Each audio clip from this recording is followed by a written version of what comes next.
They didn't even let Earth speak. Council's chambers were silent as the verdict burned into every screen across the galaxy. Humanity is hereby expelled. From the galactic conquered, no vote, no defense, no trial. The image of Earth's envoy, Admiral Dren Havath, standing rigid in his formal black fists clenched at his sides, was broadcast across the outer colonies. No emotion, no argument, just a hard stare at the 12 counselors who saw humanity as a threat. They could no longer control. What they feared wasn't war, it was independence. For nearly 60 years, Earth had played along mining council-sanctioned routes, sending tribute, sharing technology, kneeling when demanded, all for the illusion of inclusion. But humans grew fast, innovated faster, and they remembered every insult. The spark that ended it all, Mars, the Martian orbital shipyards, humanity's crown jewel, cluster of megastructures orbiting the red planet, had been attacked under pirate flags, but the footage told the truth. Council Black Ops ships, Council plasma trails, Council silence. Havath had brought the proof to the Council. They laughed, then they shut him down. One counselor, a reptilian hibern from the Horn Dominion, said it plain: you build too fast, breed too loud. You think war is in your bones, and we can't have that here, so they cut Earth off. No wormhole access, no trade, no diplomatic protections, no rights. Exiled. Back on Earth, the reaction was split between fury and silence. The old politicians panicked. They talked of appeals and rebuilding trust. But Havath didn't wait. He resigned from the diplomatic corps and disappeared into the Pacific Deep Fleet yards. It took 2 years, 2 years of silence, of rumors of dark fleets testing engines around Jupiter, of deep space recruitment calls pulling veterans from retirement and outlaws from hiding. No more ambassadors, no more appeasement. Project Forge became more than a whisper, and then in the void beyond Neptune, the first Armada unveiled itself. Black steel hulls, kinetic giants, pulse-core cruisers with no council signatures, no codes, no compromise. Their first move wasn't war. It was the breaking of the gate, the El Rangi wormhole relay. Earth's last connection to council space exploded. A ripple of quantum feedback and solar flare. The message was simple: we will not return as beggars. Havath became a ghost to the stars. They called him the Iron Marshal, not a politician, not a dictator, just a commander, cold, relentless, brilliant. He formed the Triad Council. Himself Admiral Karen, Fleet Command, and Director, Industrial Logistics. No democracy, just efficiency. Every colony voted not for leadership, but for purpose. Earth's new doctrine was carved into steel: if we are feared, let it be earned. If we are hated, let it be for victory. We were cast out, now we conquer. The first test came at Ganthy Prime. It was a mining world half-owned by Earth before exile. After the expulsion, the Council gave it to the Alar Dominion. They sent in mercenaries, slaughtered the human miners who refused to leave, and posted a single warning: Council law reigns here. 3 Earthships arrived. No insignias, no warnings. They didn't negotiate. Orbital cannons tore through the Alar platforms. Drop pods screamed through the atmosphere like iron comets, delivering Zerog infantry and black exoff. 12 hours later, the colony was back under Earth control, and the message was broadcast system-wide: Council law does not reign here anymore.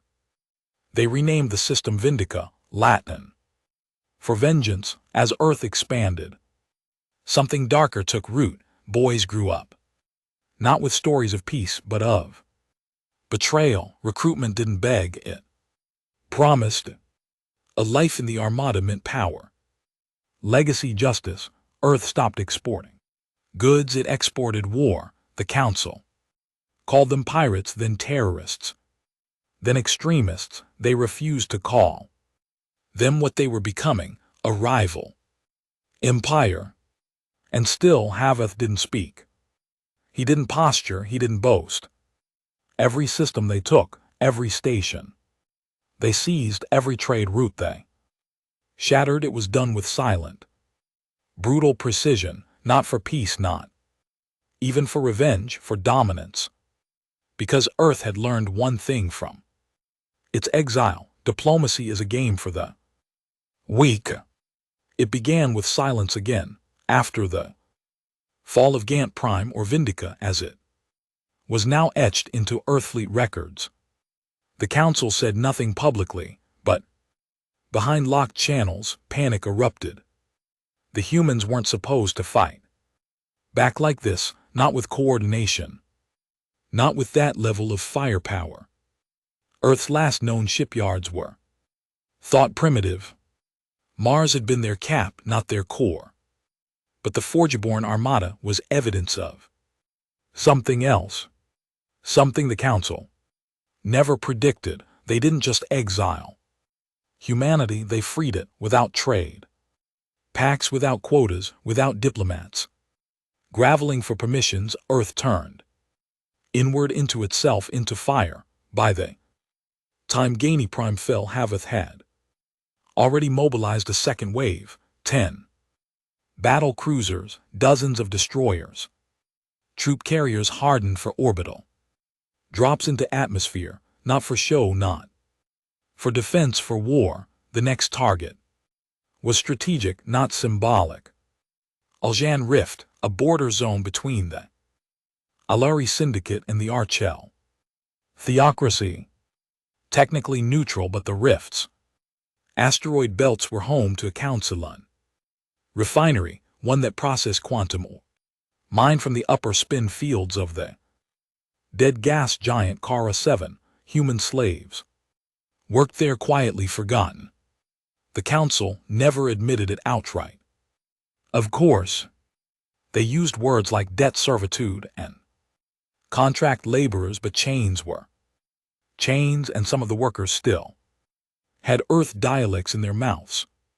Have sent a simple directive: burn the refineries, extract the people. No negotiations. It was done in 4 hours. 2 of Earth's warships used their forward kinetic rails to push asteroids toward the main facility, raw chunks of iron and frozen ammonia, and let gravity and mathematics do the rest. The impact shook the entire field, vaporizing shields, buckling scaffolds, snapping orbit stabilizers like twigs. Then came the boarding teams, men and women in reinforced void suits, with rail pistols and shoulders slung. Breachers, silent, coordinated, efficient. Not a single human worker was left behind. A message was broadcast. Again, not to the Council this time, but to every outer colony. Humanity protects its own. That phrase would be painted on armor plates, inked into skin, whispered by colonists in bunkers and forgotten outposts. Earth was no longer pleading to belong. Earth was building something new in the shadows of Saturn's rings.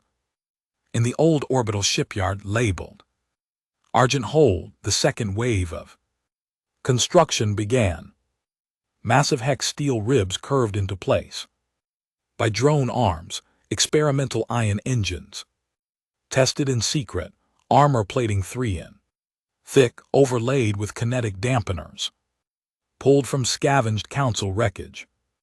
Haveth stood aboard the observation deck of the Vindicator, his command ship still scarred from Ganthy Prime but stronger than ever, Admiral Charon entered, boots echoing in the steel corridor. "She's ready for the deep line," he said, nodding towards the construction fields. Haveth didn't respond at first. His gaze was fixed on the newest vessel being assembled, a dreadnought class, the first of its kind, earthborn, unregistered, unforgiving. "What are we calling her?" Corinne asked. Haveth turned, finally judgment. From Earth, the Council finally moved. Fleet of 30 ships led by Admiral Tithe of the Archel theocracy launched toward Vindica, not to reclaim it, they knew better, but to send a message, a display of force. They deployed diplomatic probes ahead of them, broadcasting in every known language, cease expansion or face destruction. Earth fleet intercepted the message and sent no reply. The Council didn't understand. Earth had changed. The weakness they once mocked had been boiled away. There were no politicians to threaten, no embargoes to enforce, and when Admiral Tithe's fleet reached Vindica space, they found a trap. The human ships were already gone, purposefully abandoned. Orbiting stations, stripped hulls, floating like debris. The Council fleet moved in to occupy. That's when the judgment arrived. It dropped from FTL like a thunderclap. No warning, no negotiation. The dreadnought's spinal gun, nicknamed the Hammer, fired once. Just once. The projectile, a depleted uranium slug, accelerated to a quarter the speed of light, tore through the Archel flagship like a knife through cloth. It didn't explode, it vaporized. Half the fleet went dark from the shockwave, the other half panicked and fired blindly into empty space. Then came the boarding pods, Earth's gravy, equipped with magnetic pulse jumps and arm-mounted breachers, struck fast and without hesitation. They didn't leave a single enemy bridge officer alive. Admiral Ty's corpse was found floating near his escape pod, helmet shattered. Blood crystallized into a silent scream. Earth's casualty count 14, Council 11,000. Back on Earth, Haveth watched the data roll in the footage, the fleet diagnostics, the kill reports. No smiles, no celebration. He didn't want applause. He wanted momentum. The colonies began to shift. Outposts that once declared neutrality began pledging loyalty to the new empire, not for glory but for safety. Earth offered something the Council couldn't anymore. Order with a spine. The banners began to change. No more blue globe of the old Earth Gov, but a black circle crossed by silver lines, symbolizing dominance over orbital space. The new empire wasn't democratic. It wasn't a republic. It was something else, hard, disciplined, ruthless when required, loyal when deserved, and people loved it because for the first time in centuries, humanity wasn't apologizing for its strength. Haveth kept his circle small. 3 voices guided the empire. Admiral Karen, his closest war commander, old, scarred, and cold-eyed. Director, master of logistics, engineering, and the economic engine of the empire. And Ren Haveth, his son, commander of the Blackade, Earth's elite intelligence and shadow operations corps. Ren had grown up in exile, born 2 years after the Council's verdict. He'd never lived in a galaxy where Earth begged for peace. His first kill had come at 16, a Council spy attempting to sabotage a coolant pipeline in Titan's foundries. He didn't hesitate. He never did. One night aboard the Judgment, Haveth Summon them all to the war chamber. A circular room of black glass, holograms. Humming softly, stars spinning across the dome above. We've secured the outer rings, began. Tapping a control node, refineries in Sector 3 are running at 118% capacity.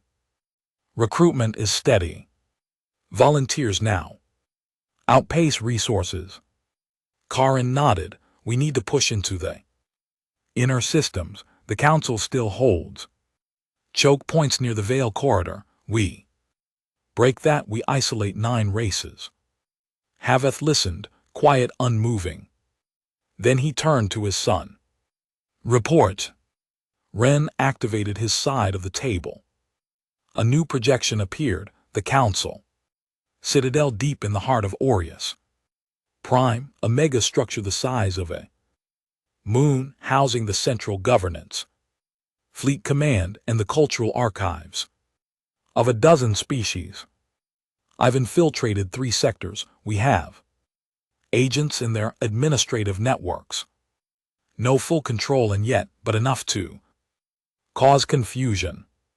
Then do it, Halbeth said. Ren looked up. Cause confusion or light the fire. There was silence. Haveth gave his answer with a single nod. Ren smiled. Cold, calculating. Gone was the boy who once asked why the Council hated them. What remained was a weapon forged in exile.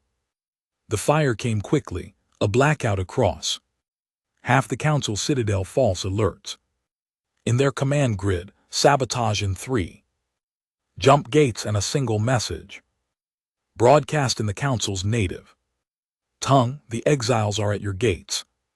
And then Earth's empire moved. They didn't strike the citadel first. That was for later. They hit the supply arteries, the thin lines of lifeblood the Council used to feed its core. Orbital farms, cryoconveys, tech archives, anywhere fragile, anywhere sacred, and always with the same precision. No civilian blood, no collateral chaos, only targets that fed the machine. But make no mistake, it was war.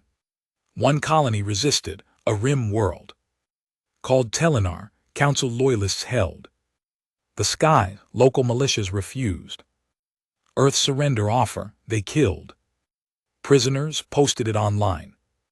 Haveth responded. The judgment deployed a prototype, the Wraith Protocol. Kinetic orbital disruption strike that fragmented the planet's upper crust without fully shattering the core. Cities fell into sinkholes. The atmosphere darkened. Fire spread. In 36 hours the planet was dead. No message was broadcast, only silence. That was enough, and still the Council refused to say the word, to acknowledge Earth not as rebels, not as pirates, but as an empire. They tried to unify, too late. Their species were fractured, too long had they relied on bureaucrats and blind belief. Earth had made itself hard because exile had demanded it. In every sector they touched, humans came not just with ships but law, a new order. Brutal, yes, but clear, efficient, honorable in its own steel and fire way. And it all led to one final decision. Haveth stood before the Triad once more. The Citadel, he said, it ends. There they all nodded. Earth was ready and the stars were watching. The operation was called Ash Crown. It had no public announcement, no rallying speeches, no theatrics. Earth didn't operate on symbolism anymore, only outcomes. At exactly 400 standard hours, the judgment Haveth's dreadnought jumped into the staging field near the dead moon. Vetrax 5, along with the rest of the Crucible Armada, over 200 vessels of varying classes, floated in silence like an iron ocean.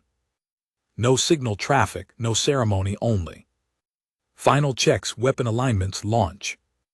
Sequences syncing across thousands of bridge crews. Every ship had the same directive: strike the Council's citadel. Cut out the core, do not hesitate. For years the galaxy had whispered about Earth's rise. Some still doubted. Some still believed it was all posturing. But that was about to end, because now Earth wasn't coming to negotiate. Earth was coming to end the war the Council started. Inside the war chamber of the judgment, Haveth stood alone. The lights were low, holograms flickering in quiet cycle, systems blinking across maps of the Horus Prime system, the cradle of the Council's power. He wasn't a young man anymore. His hair had silvered at the temples, lines etched his eyes from decades of cold focus, not regret, but his posture hadn't changed. He still stood like the naval commander who watched his people get exiled and said, "Never again." Karen entered behind him, his expression as grim as always. "Fleet formation is locked. We move on your word." Haveth nodded once. "Bring in Ren." 10 minutes later, his son stood across from him, armored in Black Ops plating, a modified void harness with neural relay nodes glowing faintly across his spine. No medals, no rank insignia. Ren didn't need them. He was the knife in the dark, the Empire's ghost, the blade that left no survivors. "You've secured the entry point?" Haveth asked. Ren nodded. "Council relay gate on the outer shelf was spiked last cycle. They'll think it's a malfunction. We'll be inside their orbital grid before they realize it's not." "No survivors," Haveth said. Ren didn't blink. "I never leave any." Haveth looked at his son and said nothing for a long moment. There was something unreadable in his eyes. Not warmth, not pride, just silence. The kind shared by men who never asked for what they became. The Council's citadel loomed over Horus Prime like a god's monument, a structure of impossible architecture built over millennia with the labor of hundreds of species. 1 part government, 1 part fortress, 1 part propaganda symbol. From orbit it looked peaceful, a sphere of marble, crystal, and gold like plating suspended by gravitational rings and fed by energy lines from the planet below. Inside, panic had begun to seep in. The reports were vague, conflicting. A fleet had vanished in the Veil corridor. A trade convoy from the Haldrich League had gone dark. 2 Council relay gates were offline for maintenance. Both lies. They didn't know it yet, but their blind spots weren't malfunctions. They were invitations. The attack began not with gunfire, but with information failure.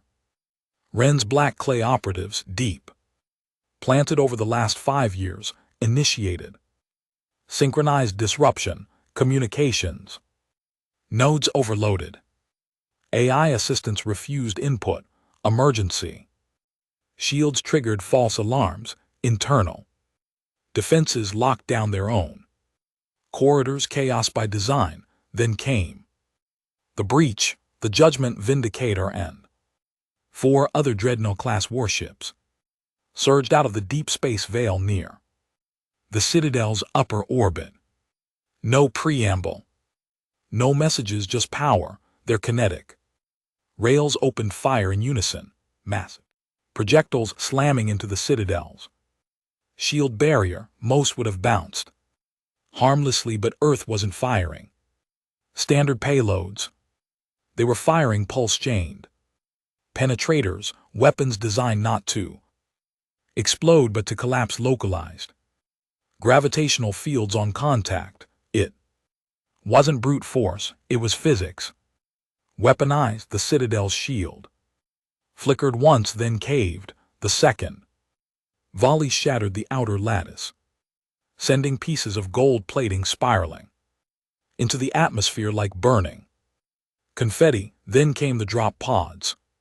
Thousands of them, they rained from orbit like a metal storm, punching through the Citadel's hull, embedding like nails into bone.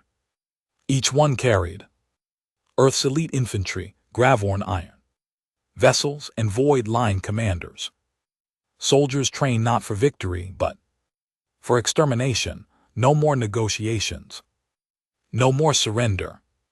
Every squad had the same order: take the central spire, kill anything that resists. Inside the citadel, panic bloomed into blood. The council guard, dressed in ceremonial blues, armed with archaic pulse spears and energy shields, were crushed in the first hour. Earth's troops moved room by room, floor by floor, erasing resistance with precision fire and cold brutality. Ren led the strike team into the council chambers, that opulent dome's ceiling hall where Haveth once stood to be judged. Now the great banners of the 12 council races lay burning. Statues were shattered, gold seats overturned, smoke curled through the air, thick with ash and the copper stink of spilled blood. 3 counselors remained, huddled in the days, all highborn, all useless. Ren approached them like a shadow. One, a tall, six-eyed matron, raised her hand. Please, she whispered. Ren didn't speak. He drew his sidearm, a compact rail pistol, and shot her through the skull. The second tried to run, the third tried to pray. Neither finished. Outside, the battle turned from assault to cleansing. Earth's forces flooded the station, shutting down life support and sealed wings, collapsing airlocks, setting thermite charges in engineering cores. Not indiscriminate slaughter, just cold removal of threats. Those who surrendered were detained. Those who fought died fast. On the bridge of the judgment, Haveth watched it all unfold in real time. No emotion touched his face. Karin approached. The citadel will fall in 20 minutes. Alveth gave a single nod. Transmit the final message. Karin hesitated. Are you sure? Yes, Haveth said. It's time. The transmission went out across all known council frequencies, hijacking trade routes, military channels, even civilian networks. Every screen, every comms array, every data pad across the galaxy lit up with a single feed. Haveth stood in full uniform, the council chambers burning behind him. He looked straight into the camera. You cast us out. You thought we would die quietly. You made Earth your scapegoat, your servant, your sacrifice. And now we return not as diplomats. We return as rulers. He paused, letting the silence hang like a blade over the galaxy's throat. The council is dead. Your laws are dust. The age of submission is over. He stepped forward. You will either join this new empire, or you will vanish. We do not beg, we do not ask, we do not forget. The feed cut out. Galaxies watched in silence. Some wept, some cheered, some prepared for war, but none doubted. Now Earth had arrived. Back in the Citadel's upper vault, Ren walked through what was left of the cultural archive. Ancient scrolls, data, crystals, and sacred artifacts had been torn apart during the siege. He picked up a fragment of a council treaty, the same treaty Earth had once signed to gain entrance decades ago. He looked at it, then dropped it into the flame beside him. History, he muttered, then walked away. Later, Haveth stood over the central spire. The council throne now melted down into raw metal. He looked out at the planet below, Aureus, Prime still untouched, still watching. Still defiant, he didn't order its destruction, not yet. Let them see the sky for a little longer, let them know who owns it now. Victory doesn't echo like a song, it hums like a machine. Cold, efficient, constant, the Council Citadel was now under Earth's full control. The spire, once a symbol of unity among alien races, now stood marked by scorched lines and Earth's silver-black insignia etched above the main gate like a scar. In orbit, the judgment loomed in silent triumph around it. The crucible Armada spread like a net of steel, watching every vector, every ship, every movement. But Haveth knew the real war hadn't ended, it had just changed shape. Aureus Prime, the world beneath the Citadel, had not fallen, not yet. It was the heart of the former Council's wealth, infrastructure, and culture. While the Citadel was political, Aureus was spiritual. Its cities were temples, its skies were sacred. Millions of aliens still lived there, civilians, scholars, nobles, and remnants of military command, waiting, watching, and most importantly, resisting. Earth hadn't touched the surface yet. Haveth stood aboard the Citadel's command platform, looking down through thick glass as the planet spun beneath them. He saw the lights of orbital cities, trade, traffic, rerouted into silence, and one single, defiant transmission that had begun, broadcasting from Aureus every hour on repeat. This is not your home. You may have the stars, you will not have our soul. He listened to it for the 50th time in silence. Then he turned to Admiral Karen. Deploy the Shadow Index.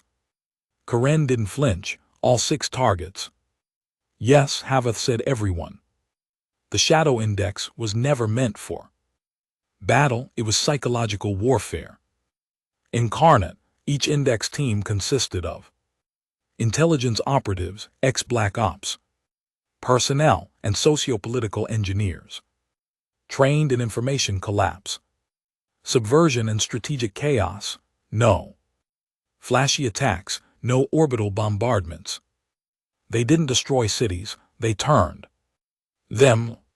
The teams landed on Horus Prime, disguised as ex-Consul refugees. Within days they were integrated. Within weeks they had mapped local resistance leaders, communication hubs, and ideological fault lines. And then the real work began. Sabotage disguised as technical failure, assassinations passed off as internal purges, fabricated broadcasts of resistance leaders betraying their own people, whispers of hope twisted into rumors of betrayal. One by one, the defiant cities began to eat themselves. Earth didn't conquer Aureus with ships, it did it with paranoia. Ren Haveth walked through the ruins of the Citadel's judicial wing, once the symbolic courtroom of interstellar law. Now it was a burn-it-out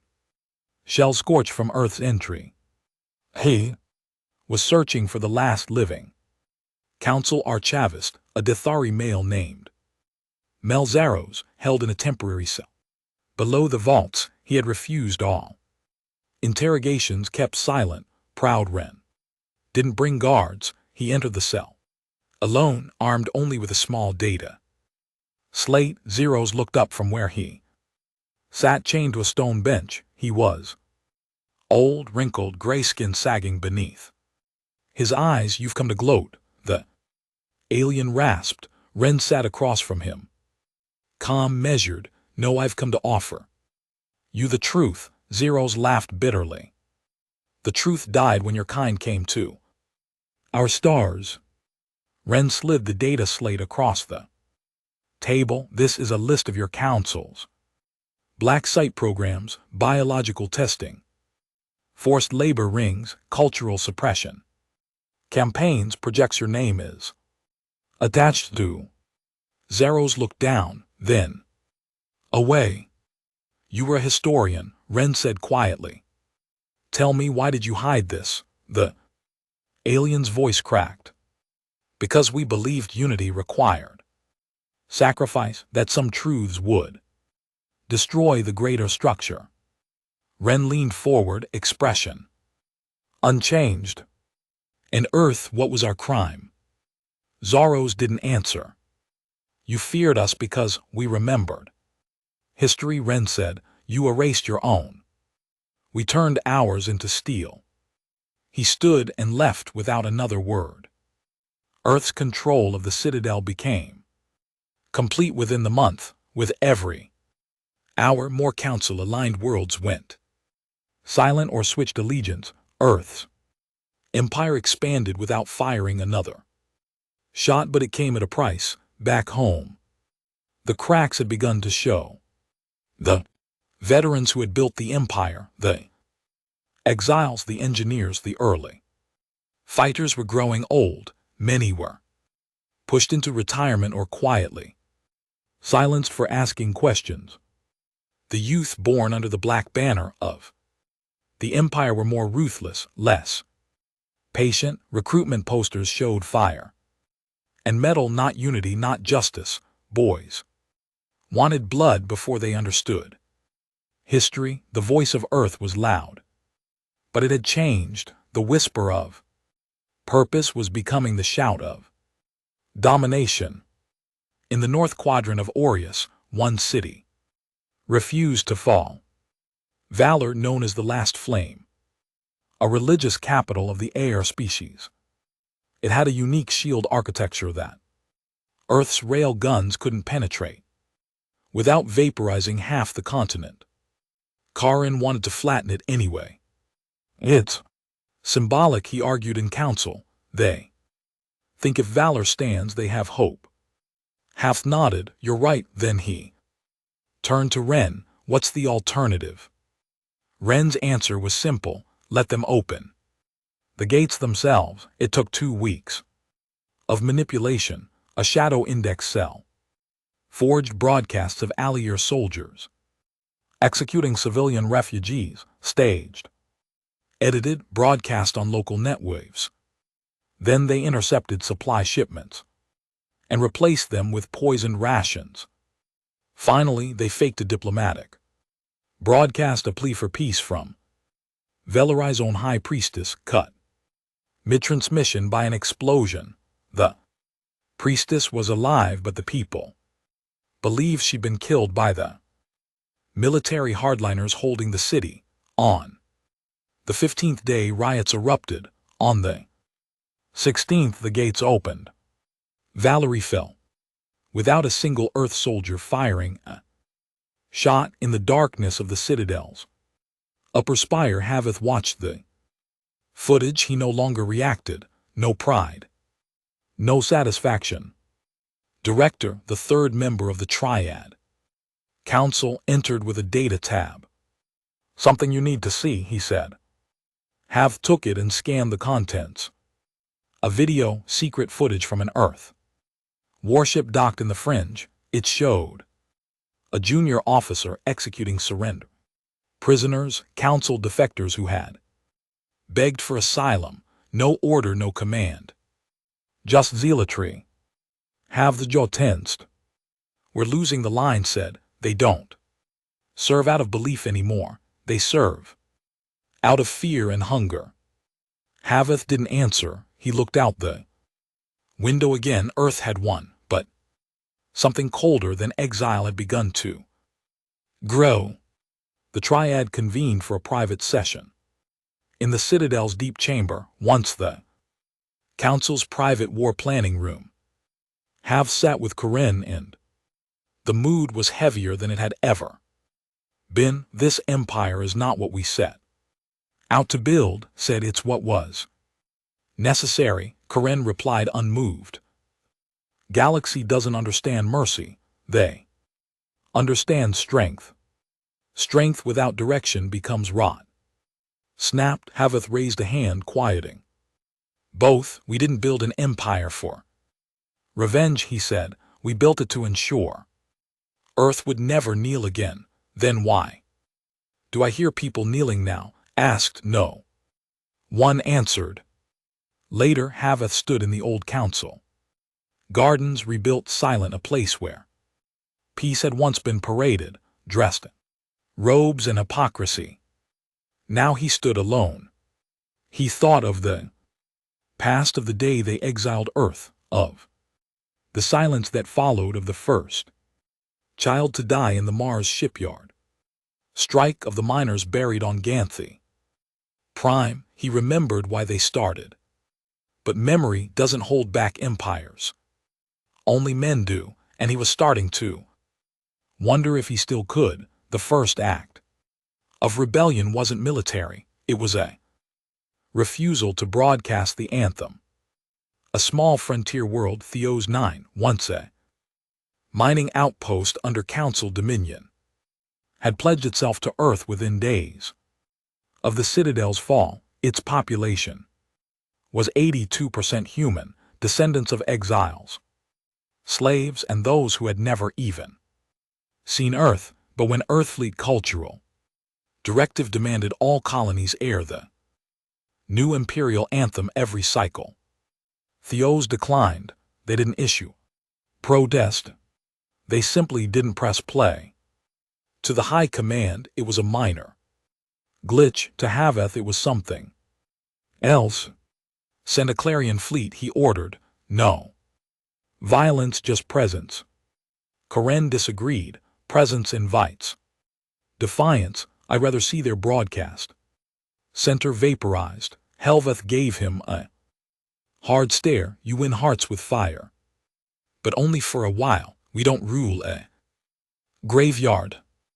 But as he gave that order, even Hath knew the truth. The idea of Earth, the belief that had driven the empire's rise, was becoming a myth even to its own people. Meanwhile, Ren Haveth sat in the underlevels of the Citadel intelligence hub, watching a surveillance loop of the soldiers on Theos. Most were loyal, but the youth, the officers born after the exile, they didn't speak like the old guard. They didn't reference the exile. They didn't wear the black uniform with reverence. They wore it for power. You see it too, don't you? Came the voice of Commander Trick, Ren's second in command, a hard man, younger, sharper around the edges, the type who spoke with certainty because silence bored him. They don't fight for survival, TK continued. They fight for medals, promotions. The chain is cracking, Ren. Earth's not a cause anymore, it's a uniform. Ren turned away from the screen. The moment we let children wear the same crest we bled for, we stopped being feared, he said. Trick raised an eyebrow. So what now? Ren looked towards the deep space feed of Theos, paused on a moment, showing children running through the streets, laughing, alive, unaware of the tension building around them. He didn't answer. Back in the Citadel, Haveth stood before a new problem. The first assassination attempt, a junior logistics officer from Earth's own fleet had tried to plant an explosive under a transit rail. The explosion killed 6 engineers. The officer was captured, interrogated, tortured. His final words were broadcast through every secure channel. We didn't build an empire, we built a cage, and I refused to serve it. His death wasn't mourned, but it echoed. Haveth walked through the wreckage site. That evening alone, his boots echoed in the silence. The metal walls bore scorch marks and blood spatter. The smell lingered, copper, ozone, cooked flesh. He found a small medal in the debris, a service combination, scorched but intact. It bore Earth's eagle and spire emblem. He stared at it for a long moment, then dropped it into the ash. Ren, the last member of the triad, Council requested an emergency meeting. We're accelerating into collapse, he said, pacing the floor. The more we control, the less we inspire. You promise survival, but they want something else now. Haveth was silent. Pressed harder. Do you want to be Caesar Dren? Because this ends the same way. People cheering while they slide the knife. Corinne scoffed. Let them try, but Haveth didn't answer either of them. Instead, he turned to the central hollow map, the Empire, glowing red across half the galaxy. He zoomed in on Earth itself, still quiet, still loyal, but for how long? In secret, Haveth called for Ren. They met in the old tactical vault beneath the Citadel, the place where Haveth had once stood, humiliated by the Council's decree of exile. It felt poetic now. Fitting. You've been quiet, Haveth said. Ren didn't deny it. There's nothing worth saying that won't be used against us. Haveth studied him. Do you still believe in it? Ren looked up. In Earth, yes. In what we've made of it. He shook his head. We built a weapon so strong we forgot why we forged it. Haveth crossed the room, placing a hand on a terminal. The screen flickered, showing the Theo's outpost, children running, soldiers watching from guard towers. They don't remember the exile, he said. They don't remember what it cost. That's not their fault, Ren replied. It's ours. You kept them safe. And now they want more than survival. Haveth turned. His eyes were tired. So what do we give them, Ren? Freedom. Democracy, the same mechanisms that failed the Council. Ren was quiet for a long time. Then he said, maybe not. But we give them a choice. That night, Haveth walked the halls of the Citadel. Alone, he saw the banners, he saw the soldiers, young, laughing, indifferent. He saw officers issuing commands with no understanding of what those orders cost in blood. And then he stood before the old Council mirror, an ancient relic from the first galactic accords, a reflective obsidian wall carved with every founding race's symbol. Earth's wasn't on it. He reached out, touched the black stone, and for the first time in years, he felt tired. Not physically, not politically. Soul tired. Elsewhere in the deep archive servers, movement began to stir. A whisper, a phrase. The exiles return. It wasn't Earth propaganda. It wasn't rebellion. It was a reminder, a code message passed between soldiers, engineers, even AI subroutines.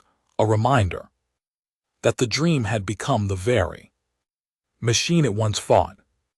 And then it happened. Theos 9 declared neutrality. There, Governor Human-born, Council educated, announced that the world would no longer broadcast Earth's anthem, nor the Council's nor anyone's. We are tired of being someone else's flag. There was no rebellion, no soldiers in the streets, just silence and refusal. Haveth received the transmission on a private channel. He watched the governor speak with calm, unwavering eyes. He was barely 30. Sharp, educated. But what struck Haveth most was this. He sounded exactly like he had decades ago. Before the exile, before the empire, before the war, Karin demanded retaliation. Glass the colony, he growled. We can't allow hesitation to metastasize. Refused. We kill civilians now and it's over. The illusion breaks. Haveth didn't speak for a full minute. Then, quietly he said, we won't glass Theos. We won't arrest them. We'll let them speak. The room froze. You're opening the floodgates. Karen snapped. You'll lose the galaxy. No, Haveth said. I'll Reminded what we are, he turned to Ren. Go to Theos alone. No fleet, no message. Just you. Ren nodded, he understood. And so the Empire's son left the citadel. Not in a dreadnought, but a single stealth skiff, no honor guard, no weapons, just a mission, not of domination but of reckoning, because Earth didn't need more territory now. It needed to remember why it fought in the first place, and if that memory was buried too deep, then someone had to dig it up, even if it meant burning the whole damn thing down. Ren Haveth landed on Theos 9 under the cover of night, guided only by the soft light of the mining colony's twin moons. No honor guards, no banners, just a single black skiff sealed in stealth tech and an ID code stripped of rank. He wasn't here as a commander, he was here as a son. The colony was quiet, not silent from fear, but from stillness. Like a place holding its breath. Streets were clean but not sterilized. Patrol drones floated low, slow, unarmed.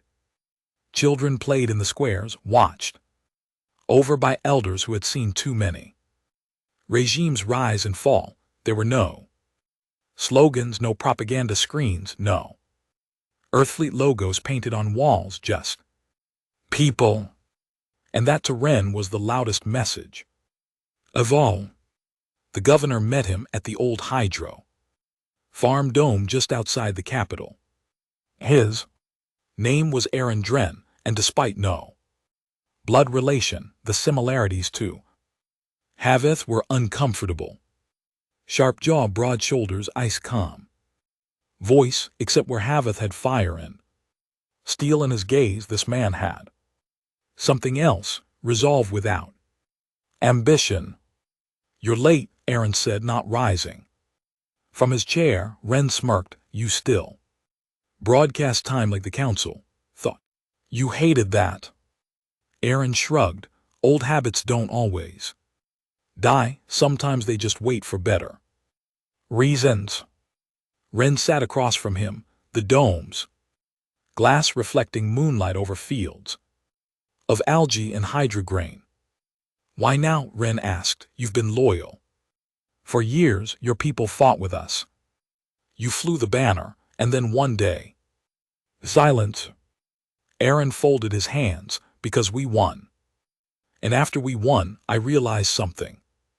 No one knew what to do with peace. He leaned in. We trained soldiers, not citizens. We built war machines, not futures. So now we sit in victory, surrounded by rubble, and call it civilization. Ren didn't flinch. You were given order, safety, a seat at the table. Aaron shook his head. No. Ren, we were given a throne made of bullets. We were never meant to govern. We were built to retaliate, to rise from the ashes. But what happens when the fire burns out? He paused. Tell me this, what's Earth now? Planet, a system, a myth? Ren didn't answer because he didn't know anymore. Back on the citadel, Haveth stood before the old council chamber, now converted into the imperial tribunal. The banners of the council races had been replaced by Earth seal. A long black flag hung behind the central throne, his throne, though he never sat on it. He hated the thing. Karen stood at his side, voice low, tone firm. Ren's soft. You knew that when you sent him. Haveth turned sharply. He's not soft. He just remembers what we fought for. Karen didn't back down. He remembers a version of it, one that no longer applies. Empires aren't made of memory. They're made of teeth. Haveth said nothing, but his silence carried weight. Ren spent 3 days on Theos 9. He met with miners, educators, ex-soldiers. None were angry, none rebellious. They simply opted out. We aren't against Earth, one woman told him. We're just no longer willing to Pretend that what you've built is still about us, he asked. Then what is it? About, her answer was simple. Control. On the fourth day, Ren sat alone in his skiff composing a message. He recorded it in silence, no military phrases, no encryption, just his face, his voice. His words, this is Commander Ren Haveth, son of Drin Haveth. I was born into exile, raised by warriors trained by those who lost everything. I believed in Earth, in our rise, in our vengeance. But vengeance is not a future, it's not a flag, it's a noose. He paused. If we continue like this, we become the very thing we overthrew. So I offer a different path, not rebellion, not civil war, choice for every colony, every citizen, every human and ally who stood with us. Choose your way forward. No more force, no more demands. If Earth must remain, let it be by will, not fear. He uploaded it to the deep net. Then he took off. The message hit faster than expected. By the time Ren returned to the Citadel, 6 colonies had shared it openly. Some praised it, others mocked it, but everyone watched it. Karen was furious. He's lit a fuse. If we don't act now, we lose everything. Haveth listened to the briefing in silence. Then he stood, dismissed the room, and called for his son. Ren entered the tribunal chamber with heavy boots and no armor, just a man returning home. They stood across from each other. No guards, no witnesses, no excuses. You spoke as if I were dead, Haveth said. You act like you're already buried, Ren replied. Silence. You gave them fear, Ren continued, and they obeyed, but now they're waking up. And you can't lead the awake with the same tools you used to command the desperate. Haveth stepped down from the platform. What would you have me do? Apologize? Dismantle the fleet? Hand the Citadel back to corpse of a council? No, Ren said. You pass the torch or you die clutching it and burn everything with you. Another pause. Then Haveth asked the one question that had haunted him for years. Do you think I became a tyrant? Ren didn't speak for a long time.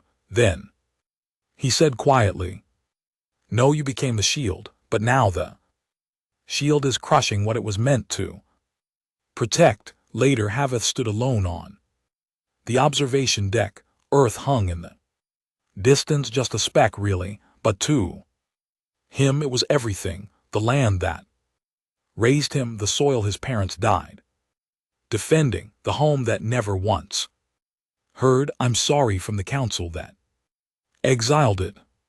And now his empire was spinning in his hands, too powerful to hold gently, too fragile to crush. He knew what came next, the choice. He sent a single message to the High Command, a broadcast to every colony, station, fleet, effective immediately. The Empire enters a state of civil autonomy. Every colony may now determine its own alignment. No world shall be punished for choosing independence. Earth remains, but no longer as emperor. We return to the stars not as rulers, but as partners. This is the beginning of something new, or the end of all we ever were. Choose well. He signed it simply. Dren Haveth, former commander of the exile Armada. The fallout was not as violent as many feared. Some worlds left, others remained, some hesitated. But for the first time in decades, no one was forced. That made all the difference. The Empire didn't collapse. It transformed. Ren left the Citadel shortly after. He returned to Theo's 9, not as a commander, but as a citizen. He farmed, he taught. He became a name in stories, the man who helped the Empire survive by giving it the one thing it never expected: A second chance, Haveth retired to a station in Mars orbit. No ceremony, no grave, just a window where he could see the planet that never stopped fighting.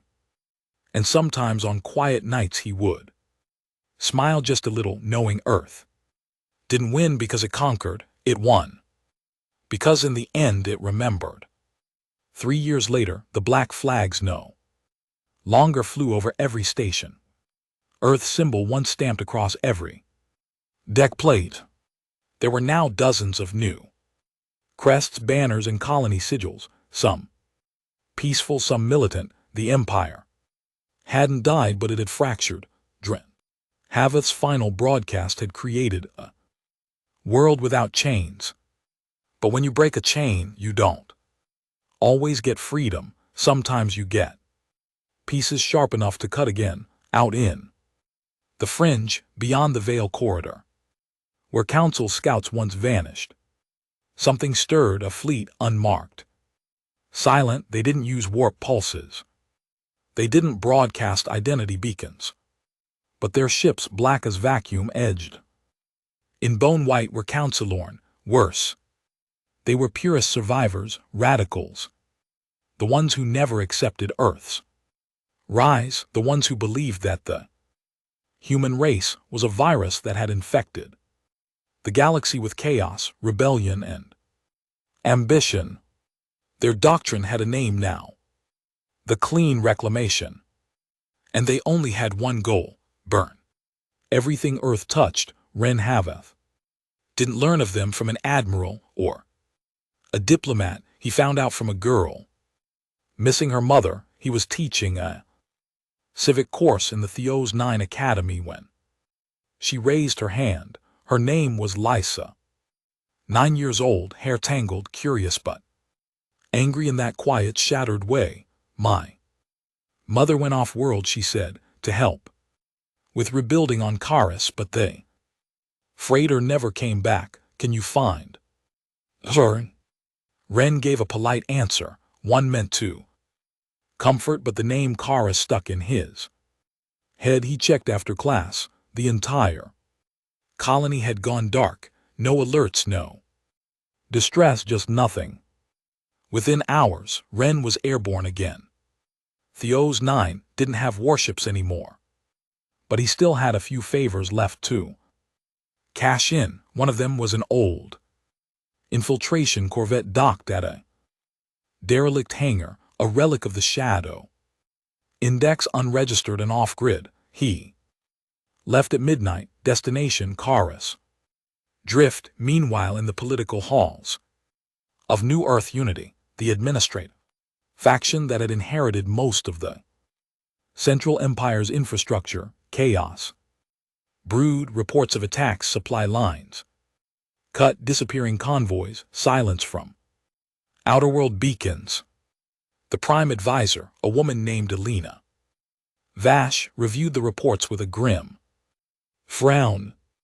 We're bleeding from the outside in, she muttered. Her aide cleared his throat. Could be pirates. No, she said, eyes sharp. Pirates leave bodies. Wreckage, transponder signals. This is surgical, coordinated. Then she said the words no one had said out loud since Hav stepped down. Someone wants the war back. Karthus. Drift was a small colony of about 80,000, primarily terraformers and orbital miners, scattered between the planet and its twin moons. When Ren dropped out of stealth range, the silence hit him immediately. No chatter, no beacon, no lights. His corvette scanned for life signs. None. He landed anyway, donned his old shadow armor, walked into the heart of what was left. Bodies frozen, laid out in rows, not randomly, not from panic. Arranged men, women, children, eyes open, no burns, no wounds, just gone, lifeless. And above them scrolled across the hangar walls in a language few still remembered: the infection will be burned. Ren's blood turned to ice. He recognized The dialect, Archel High script, the old language of the council theocracy, not dead after all. He returned to orbit, pinged New Earth Unity with priority clearance, but before he could send full footage, the Corvette was hit.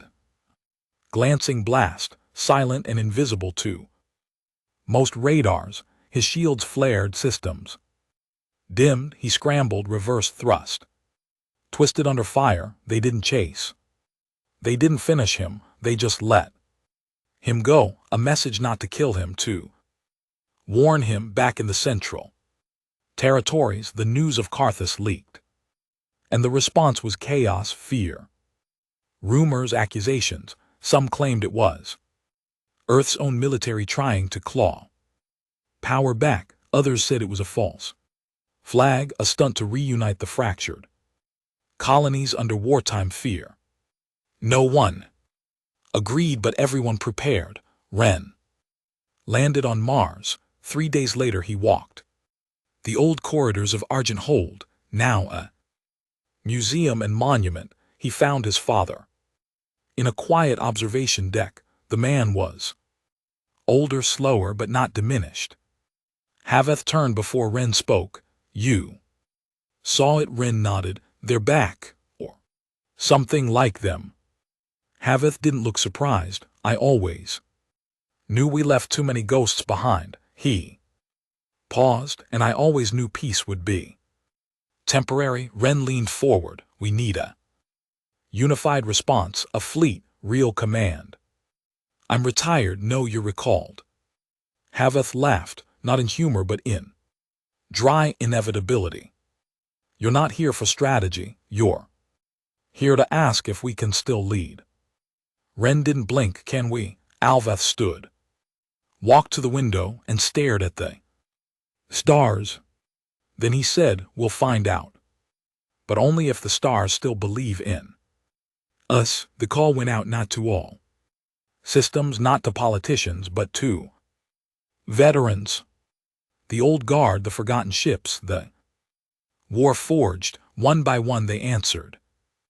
Former Iron Vestal commander in the fringes of Vorton 3, a Gravorn unit that never disbanded, still training on moons long ignored, a single dreadnought, the Judgment still floating dormant orbit around Titan. They all came home, not to serve the Empire but to serve Earth one last time. As the fleet reformed, Ren stood in the main hangar of the Judgment, watching repair drones hum and weld and recalibrate. He spoke quietly to the engineers. He coordinated quietly with the surviving AI net. He gave no speeches. Only one message echoed through every corridor. We are not conquerors. We are not saviors. We are the fire you left burning, and now we're coming for the shadows. The purest fleet didn't wait. They struck a gallon ring, a floating agricultural world. This time they broadcasted a clean signal, an old council code. Their message was direct. You were warned. The disease was allowed to spread. Now we purge. Humanity will be erased, its legacy wiped. The exile will become ashes. They used Earth's old word against it, exiles. Ren stood on the bridge of the Judgment, jaw tight. This wasn't war for territory. It was a RAR, the kind of war Earth had sworn never to lose again. And far from it all, in a small dome on Theos 9, a girl named Lisa watched the feeds, clutching the only thing she had left, a photo of her mother, missing or maybe already gone. And as the stars above her darkened, again she whispered, please. When the sky over Galen Ring cracked like glass, dozens of orbital mirrors once used to reflect artificial sunlight over the agriculture platforms shattered. Synchronized bursts, their fragments rained down through the atmosphere like falling knives, igniting the air with burning trails. Below, farms turned to fire. The purest fleet hadn't just come to attack, they came to erase every structure, every human-built node, every cultural artifact that bore Earth's design. Targeted, incinerated, vaporized, and above it all suspended in orbit behind a massive triangular dread ship, the enemy's final message blinked into open transmission. The galaxy was warned, Earth defied, the plague will not be allowed to thrive. On the bridge of the judgment, Ren Haveth stood in silence as the feed cut out around him, the warforged bridge. Officers ran silent operations, vector analysis, shield calibration, countermeasure loading. No one spoke. Unless they had to, no one asked if they would win. They knew this wasn't about victory anymore. This was about stopping extinction. Haveth stepped onto the bridge behind Ren. His face was older, lined deep, his breath slow, but his spine still ironed straight. The two men didn't need a speech, not now. The old commander simply said once more, the Reclaimer Armada, as Earth's revived fleet now called itself, arrived at Galen space with only 60% of its original forces intact. Many ships had never been recommissioned. Others simply chose not to answer the call, but what came was enough to fight, enough to bleed, enough to remind the stars what exile had created. The judgment led the charge, a steel arrowhead breaking the silence. Weapon batteries live, pulse rails locking onto enemy capital ships. Across every comms channel, Ren gave the final order. No mercy, no surrender. They wanted silent. Let's show them Earth's voice. The first engagement was brutal. 2 of Earth's cruisers were annihilated within 30 seconds, sliced in half by anti-air lances that carved through magnetic shielding like paper. But the Reclaimer ships returned fire with precision, not flashy, not wasteful, calculated, targeting enemy engines first, crippling movement, then breaching cores with tungsten slugs and fusion-tipped torpedoes. No propaganda, no taunts. Justice, the kind that had waited generations. Meanwhile, Ren led a boarding op onto one of the purest dread ships, named Eclipsion 7, a captured vessel repurposed by Council loyalists.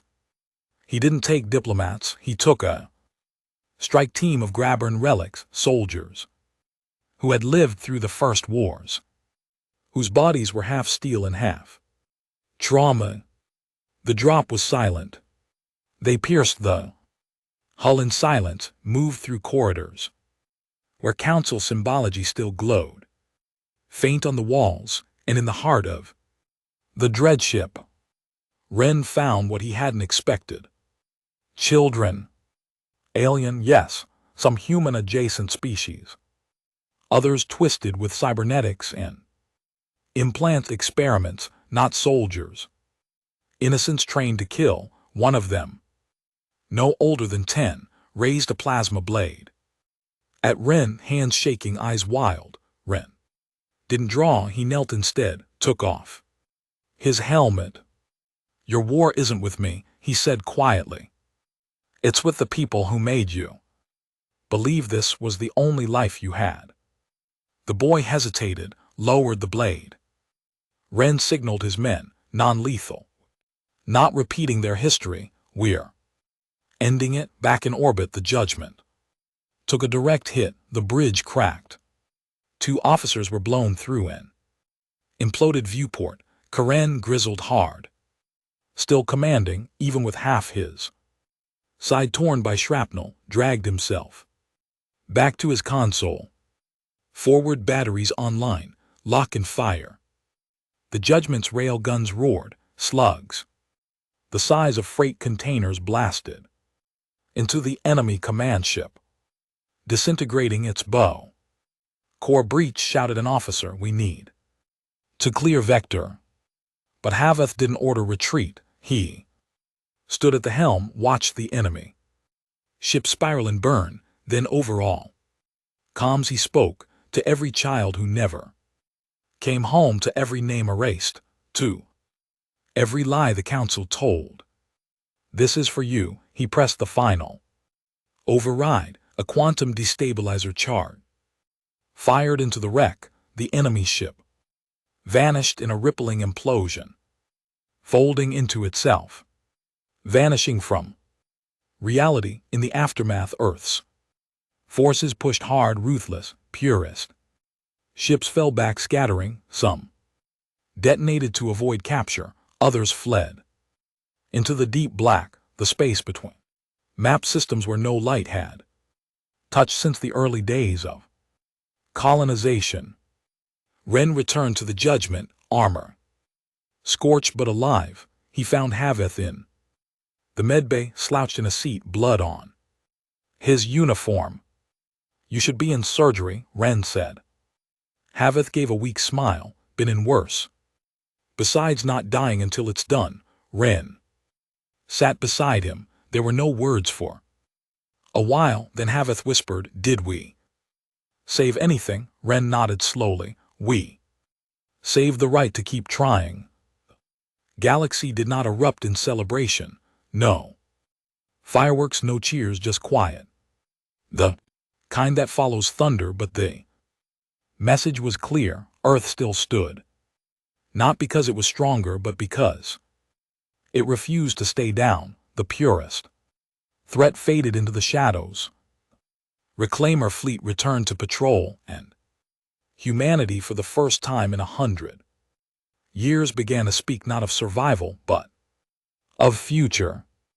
A monument was built on Galen Ring, not of Earth soldiers, not of Hath, but of a single girl, Lysa. Her mother was never found, but she had become the symbol, a face, a name, not of vengeance, but of the cost. Etched in black stone beneath her statue were the final words of Dren Hath, transcribed from a recording found in the wreckage of the Judgment's final battle.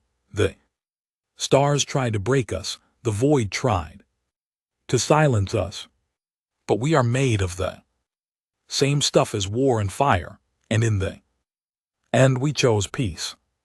Ren never reclaimed his rank. He lived quiet, sometimes visited Theos, sometimes didn't, but stories spread of a man who taught history from a bench beside a ruined hangar, of a man who helped rebuild without asking for thanks, of a man who, when asked who he was, would only reply, "I was born in exile and I helped Earth find home again."